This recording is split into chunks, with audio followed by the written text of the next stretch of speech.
Iya, tradisi orang Jawa, orang Betawi, orang Sunda, ada yang disebut dengan ruwahan, benar ya?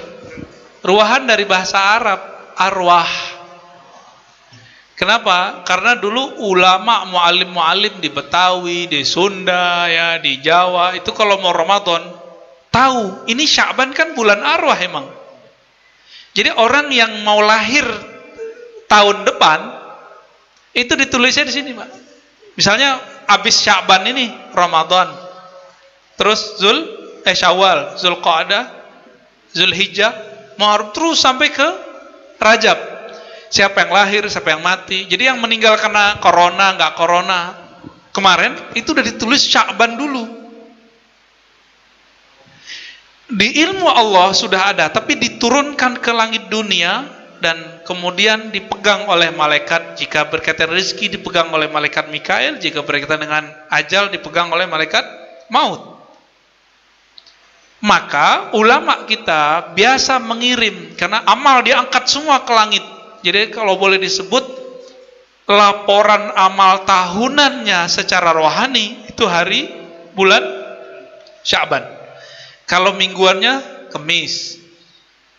Kalau tahunannya ya bulan Sya'ban. Makanya dulu kiai kita ngajak, ayo ngumpul kita doain arwah. Ya, karena mereka menunggu selalu ya. Ruh-ruh itu nunggu selalu, Pak. Nafsnya, jiwanya ruh itu nunggu.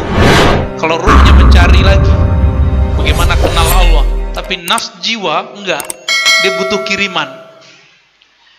Kalau masih di dunia, kirimannya jangan Fatihah doang, duren kayak gitu ya, duit gitu. Tapi kalau sudah masuk ke alam kubur, mereka nggak butuh duren, nggak butuh duit. Butuhnya apa? Fatihah, sedekah kita ke orang, niatkan untuk beliau, nyampe semua. Disebutkan oleh Imam Ibnu Qayyim 29 dalil, dan beliau mengatakan ini masih banyak, bahwa amal orang hidup sampai ke orang mati, bermanfaat untuk orang mati. Salah satunya ruwahan. Maka tadi pagi saya juga bahas ini. Ruwahan ini bagian dari apa yang dibahas di kampus-kampus Islam dengan istilah living sunnah.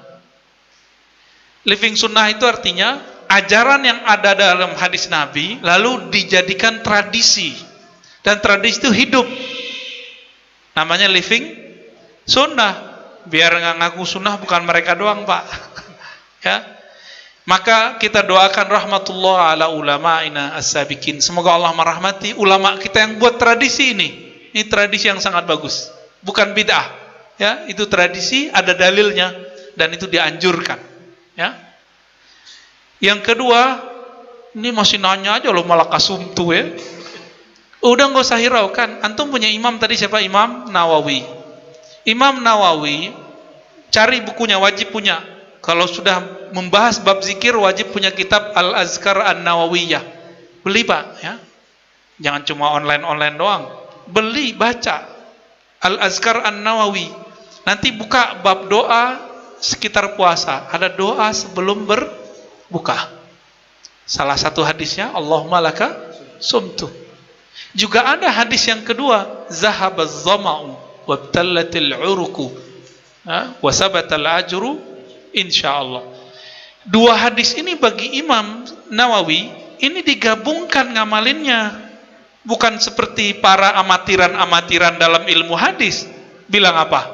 Oh, yang Allah malakasum itu dhaif, zahabaz zama'u sahih. Enggak, dua-duanya dhaif.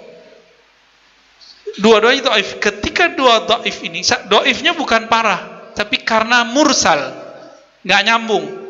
Jika ada dua mursal atau dua dhaif yang tidak parah, gabung jadi sahih, minimal jadi hasan. Kalau nggak namanya ahli hadis amatiran, Pak. Jadi ahli hadis itu ada yang amatiran juga. Jadi dia tuh parsial mikirnya. Padahal kalau ahli hadis, syarat menghukumi satu hadis, syaratnya satu, mengetahui banyak riwayat.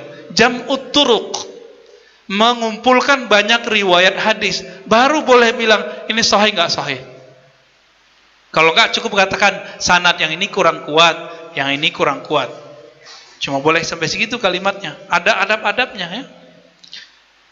Terus Imam Abu Dawud Periwayat dua hadis tersebut tidak berkomentar. Abu Daud ini teman Imam Bukhari Pak ngaji. Umurnya ya beda 8 tahun lah antara Imam Bukhari dengan Imam Abu Daud, pengarang kitab Sunan Abi Daud. Kan ribet antum kalau baca Abu Daud. Bisa 4 jilid terjemahannya. Imam Abu Dawud mengatakan, wa ma sakattu anhu fahuwa salih. Hadis yang aku tidak komentari, maka kualitasnya saleh. Saleh itu bagus.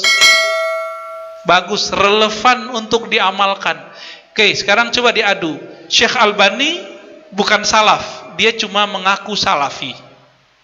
Imam Abu Dawud salaf. Kalau beda imam sekarang dengan imam salaf yang asli, antum ikut yang mana? Abu Daud, serius? Udah selesai masalah.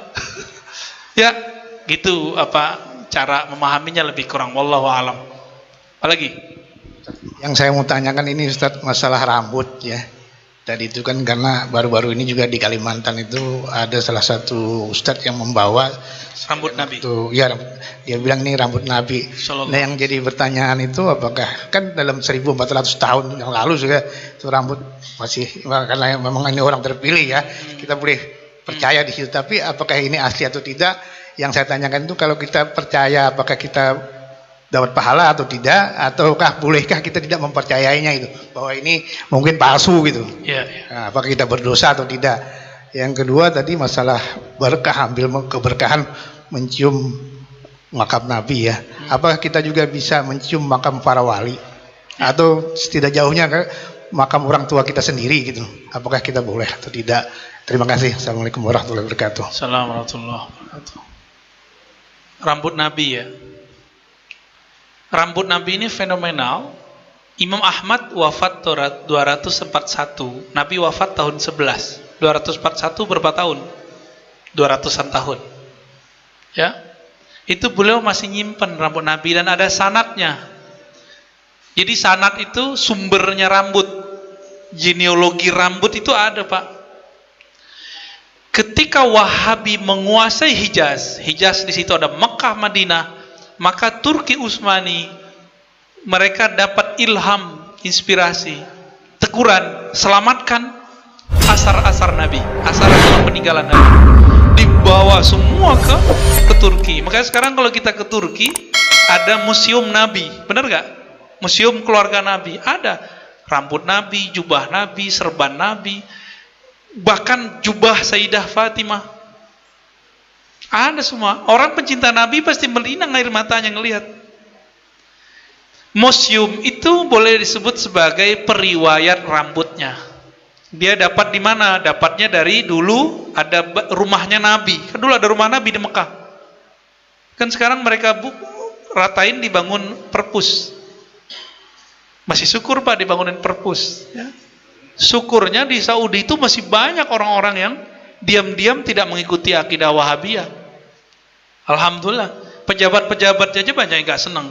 Sekarang nih Muhammad bin Salman, dia tahu boroknya Wahabi, Pak, dia tahu. Dia mengatakan Wahabi itu perang dinginnya, saya pernah sampaikan di sini ya. Perang dinginnya Amerika dan Rusia. Itu yang ngomong udah orang Saudi, nggak bakal percaya mereka. Mereka nggak percaya, Pak. Jadi itu udah sahih itu dah.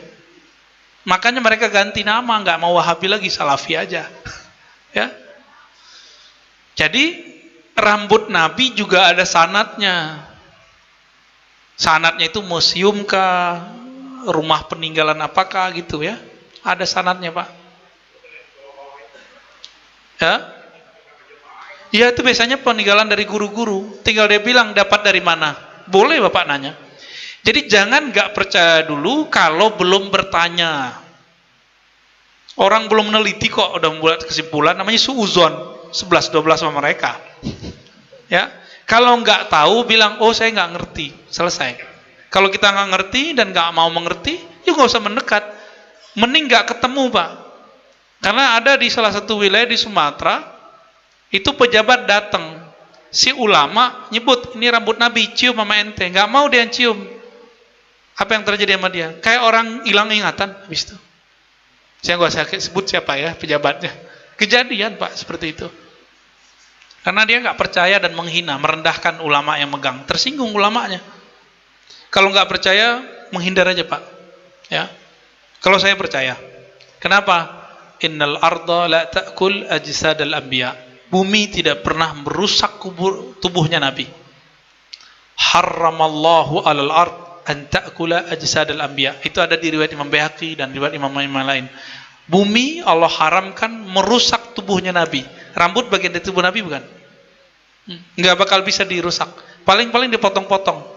Ciri-ciri rambut Nabi kalau dicek dalam lab-lab arkeologis itu ada kayak apa namanya yang pewarna rambut yang tradisional itu? Ya, henna dan minyak zaitun. Jadi Nabi rambutnya diwarnain agak pirang-pirang dikit. Kalau ini mah bukan pirang, putih. Ya. Apalagi Pak? Udah. Di belakang. Ya. Oh ya, sebentar. Satu lagi apa?